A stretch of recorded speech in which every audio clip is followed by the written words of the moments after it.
The African continent is incredibly rich in natural resources.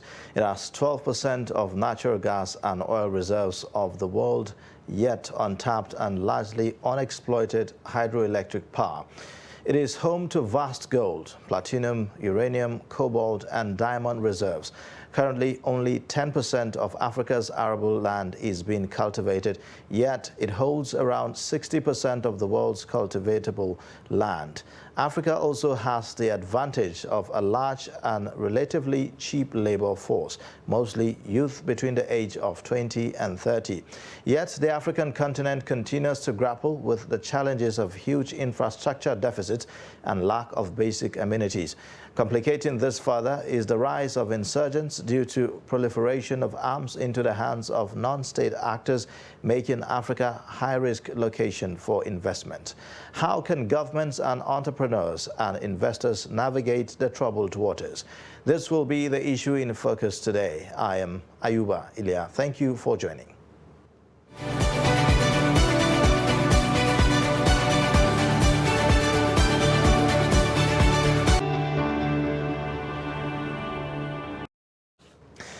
My guest on the program today is the CEO at Emerging Business Intelligence and Innovation Group, Adjoa Adjei Chum. She joins me virtually via Skype from London. Thank you for joining us on Africa Update this moment. Thank you very much. All right. Well, Africa is a land of opportunities, definitely, but a lot of new realities have emerged, especially if you look at the issues of security and all of that. How can investors still take advantage of the opportunities in Africa despite all of this? Thank you. So investors can take advantage of the opportunities by doing several things. One of the things that they can partner with reputable diligence organizations on the ground to support them with their due diligence work of the investment opportunity that they want to take advantage of. And I think that will give them a picture of of course, the positive opportunities, but also the risk with it. And they will be able to make an informed decision of what mitigate those risks and take advantage of all those opportunities on the continent. There are other ways that they can also take advantage of it. Of course, where there are challenges, that's a great opportunity for investor to come and solve that problem. So I think given the current situation on the continent, a lot of it arising from at the back of COVID-19, as well as the war that is taking place right now in Ukraine, the challenges, of course, is affected the whole world, including Africa. But that could also be a nice opportunity that an investor could and see how they can help resolve some of the issues on the continent. Thank you.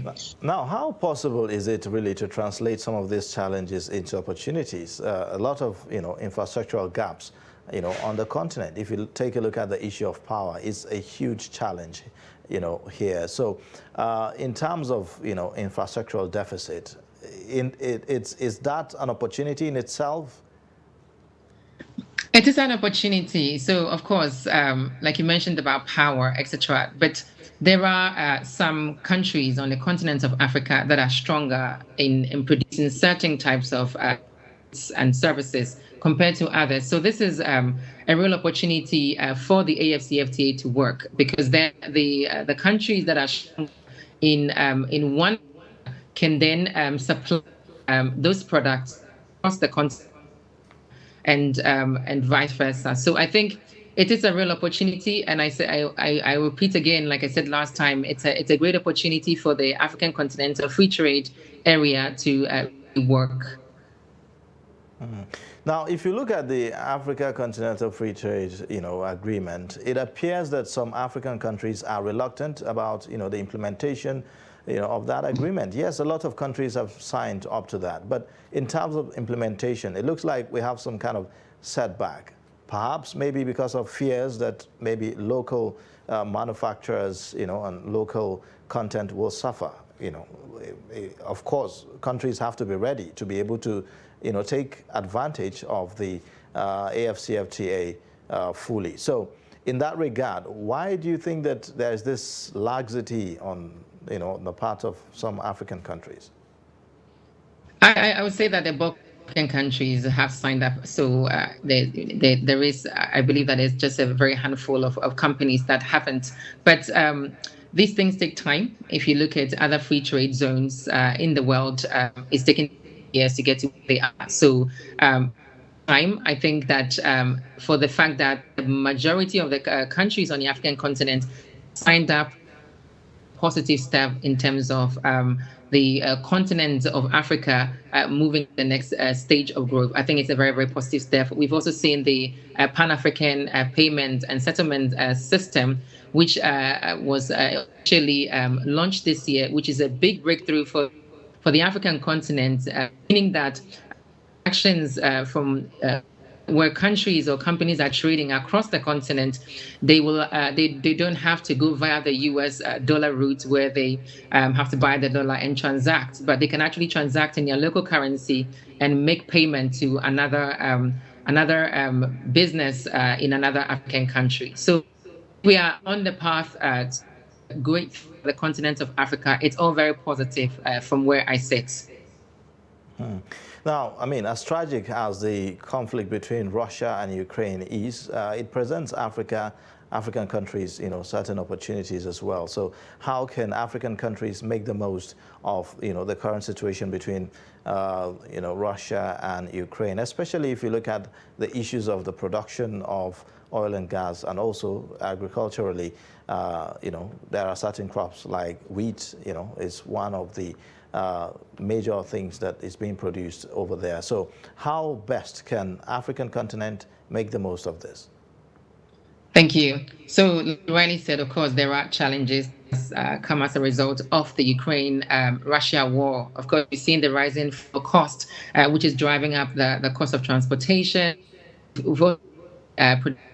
across a range of industries. And this, of course, pushes up the prices of cars, television. All these are going up because of the rising also food. There are certain types of Africans have imported more than they're producing, including wheat and other products. But I see this as a real opportunity in terms of coming up with innovative ways of growing our own products. I think that technology, this is where the key important role in terms of coming up with a better way of how can we then use our own eat efficiently and sell across the African continent. Of course, I can also see that a lot of the NGOs that were in Africa are holding back because they are having to focus a lot of these funds to Ukraine, and then as much. But a opportunity. This is a great opportunity continent come up with innovations and really take advantage of it as well. If we look at the oil, we can into oil. Take the fact that the oil, where a lot oil and gas, petroleum, a lot of these countries, because of sanctions, can no longer get from Russia. I believe that countries, Nigeria and the rest, actually step in and take advantage of this. Are also looking for to put in their funds. Well, there is no safe place right now, but if you look at there's a lot more. I think that investors actually take advantage of and support the development of the continent. Now, in terms of getting a fair deal, for Africa, some people feel like, global politics and the global economy in terms of, for Africa getting a fair deal, it's not always been favorable. Some analysts will argue. So in terms of getting a fair deal, how can Africa position itself to be able to, get a fair deal in terms of, the import and export relations between Africa and other European countries? Yeah, Africa is stronger in place, and of course have a voice in order to get a fairer deal. If you look at most of these developed nations, they have regulatory that work is stronger. They are strong. I think Africa can do this. If a particular country, and the rules are not enough, they are not enforced. The enforcement of those rules are not strong enough. Then, of course, we attract all the wrong investors to our country, to our continent, and it does not it doesn't look very positive on the continent if you have rules and criminals to take advantage. So then that then increases the risk and the of risk on the continent, and investors will be more cautious in their money into a place that appears to be risky. The regulatory framework is one thing. Of course, there are other macroeconomic issues as well. We've got currency, the issues of the currency, especially the depreciation rates. African countries that could offer several things, but I think that the regulatory framework is the first step in terms of having a stronger voice and being able to secure a fairer trial. All right. Now, I mean, if you look at, some of these regulations that you are talking about, data is very critical. And in terms of data, it doesn't look like some African countries are well positioned in terms of availability of data for, investors who are willing to invest on the continent. So in that respect, how can technology be a tool that can help in that regard? Yeah, that's very true. It has been a problem for some time. The issue around data, even finding available and credible data on the continent to be able to do due diligence, it is a challenge. COVID-19, given that data has become a bigger part of how we live, it's a real opportunity for these the data and technology to really emerge in solving this problem. All right. Now, I would like for us to talk. I would like for us to talk about the African Investment Risk and Compliance Summit, which I'm aware that you are planning, but that will be shortly after this breather. We'll take a short break, and then when we come back, we'll take a look at that.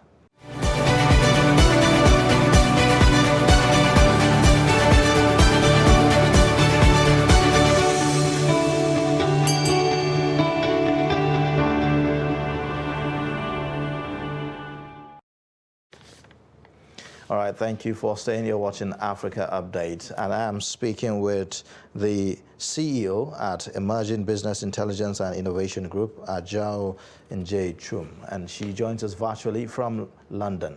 Now, let's talk about the summit that you're working on, the African Investment Risk and Compliance Summit 2022. What do we expect from that summit as regards some of these things that we have highlighted, in the course of our discussion? So the summit is structured to really highlight all the potential limitless returns that Africa offers for investors, and also it's here to deliver practical solutions to overcome some of the obstacles that is standing in the way of unlocking investment opportunities on the continent. And so we're focusing on things like how can become attractive for global investment. It currently is attractive, but what else do we need to do? We'll be looking at things like identify the investment opportunities on the continent, how investment portfolios can utilize African investment to improve their environmental, social, and governance frameworks.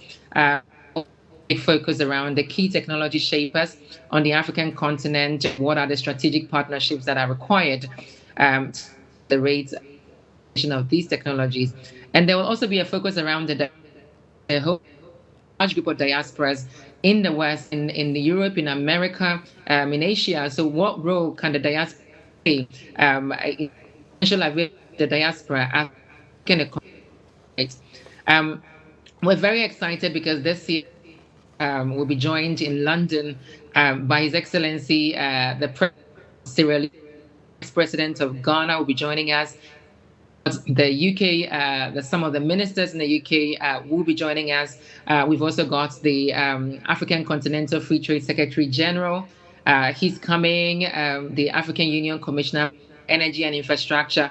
We've got Mo Ibrahim and many more, the CEO of Zenith Bank. So it's a very high-level discussion, and we are hoping that at the end of the discussion, to first of all, message to the rest of the world passionate about compliance. Africa is doing everything we can to, of course, ensure that as we come across, and of course come up with some of the strategic things that needs to be put in place to ensure that the continent can take advantage of all the opportunities as well. The regular Western world also get a better of the African continent, the risk, the mitigations, which that they should also be reflected in the regulations that support the continent. So we're very excited. Looking forward to the event, which is happening on the 5th of July at the O2. Thank you so much. Now, if you look at the continent, one of the areas that needs urgent attention is in the issues of corporate governance. It doesn't look like we're quite there. So, what are the opportunities for governments in that summit? The by the Council from the IMF, who will be shining a light on some of the things that government needs to put in place to ensure that the country is operating effectively when it comes to corporate governance, but also what regulations do they need to put in place for businesses to comply with and to ensure that the economies of Africa are not exposed or prone to corruption.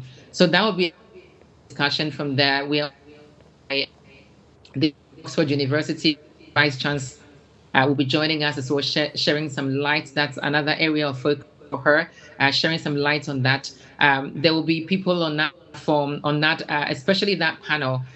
We've got the CEO of the Africa Leadership Institute, Desmond Tutu Leadership Institute, who will also be shining a light around the corporate governance. So I believe that there'll be a lot of takeaways from for governments in terms of what can they do strategically to ensure that the right policies are in place and this is also implemented, and of course across the countries. We are hoping to do a webinar shortly, a couple of weeks after that. We're going to gather the majority of the central bank governors of the continent to follow up on this discussion as well. Now, one of the areas that has been a challenge in terms of implementation of regulations and policies is, corruption on the continent. Would you say that there are, areas of collaboration between some of the investors that you are expecting, or some of the participants at that conference with political office holders or governments on the continent to be able to fight corruption? Absolutely. What we're doing is to see how can we fight corruption. And of course, corruption, I say, doesn't have a color. There's corruption everywhere in the world. The only difference with Africa is that it's a little bit more challenging because a lot of things are done very informally.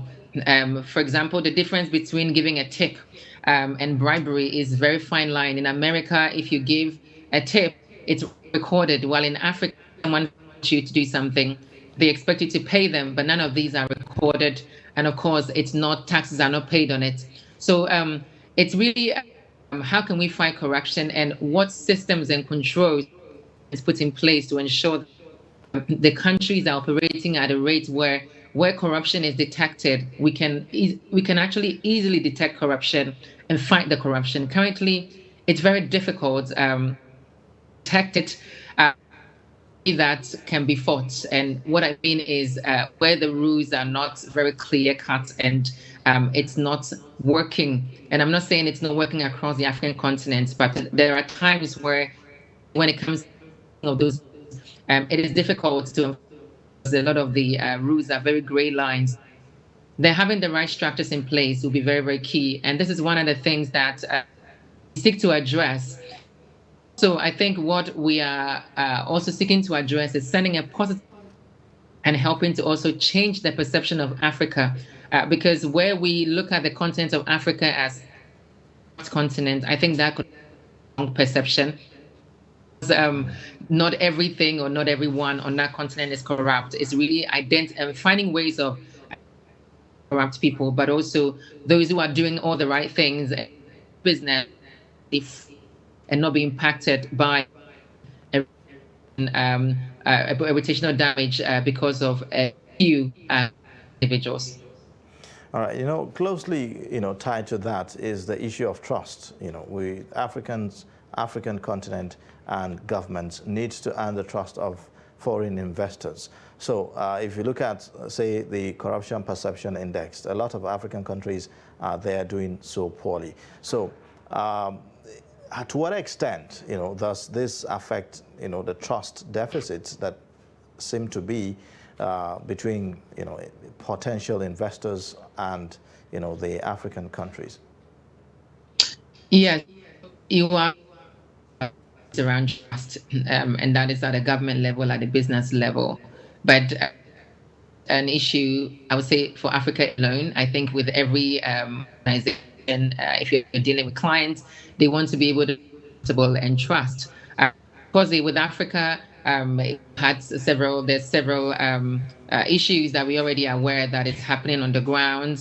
There are issues, of course, the currency issues, the macroeconomic issues. Some of it is so the government themselves, but some are external factors that affect us a lot more because of the way the systems are set up.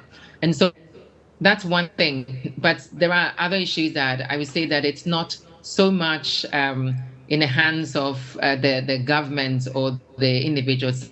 Shocks, external factors that affect us.